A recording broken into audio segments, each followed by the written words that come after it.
আগে কমাই নিলে পরে তো পারলে কি করবো সমস্ত জিনিসটা বাইরে থেকে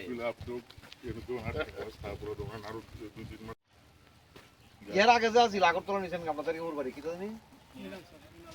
মৃণাল ঠিক একটা তো নষ্ট হইতেই পারে কিন্তু ঠিক রাখতে আর ও বিগত 2000 আসলে যে কদিন আগে বলে হয় আমি কোন বলে হয় আমরা আইতেছি যাব ফায়ার সার্ভিসে নয় কোভিড আসলে একটু বেশি কিছু ব্যাপার না মানে লুঙ্গা টুঙ্গা যেতে না ফায়ার সার্ভিস হ্যাঁ সাবাইটা হসপিটালে আচ্ছা এটার কোভিড আছে তো লম্বা আমার লাগবে 125 মিটার পাস লাগবে 90 মিটার জায়গাটা একটু প্লেন হলে ভালো হবে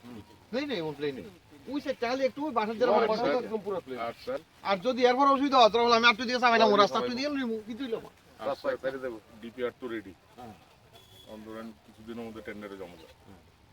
নাম জারিটা করা দিতে হবে আচ্ছা এটা কেমনে কর এটা তো আমরা ফাড়াই এটা মোটা করে রাখলে অসুবিধা নাই তো না না ঠিক আছে মানে আমরা আরেকটা গাড়ি যাতে বড় গাড়ি ঢুকতে পারে কারণ যেহেতু কোনো একটা সাবস্টেশন ওই বড় অন্য কিছু ধরে মাল গাড়ি ঢুকতে পারে বড় মানে কিতা আমরা কই মানে এটা আপনারা দোষ না পুরান অনেক আগের ইলেকট্রিক আপনি বলছেন যাচ্ছি এটারও আপগ্রেড মূলত কল্যাণপুর সমগ্র এরিয়ার কাছে আজকে একটা খুশির খবর যে আমরা এখানে একটা নবনির্মিত 1,32,000 ভোল্ট এতদিন কল্যাণপুরে যে বিদ্যুৎ ব্যবস্থাটা ছিল সেটা হচ্ছে 33,000 ভোল্টের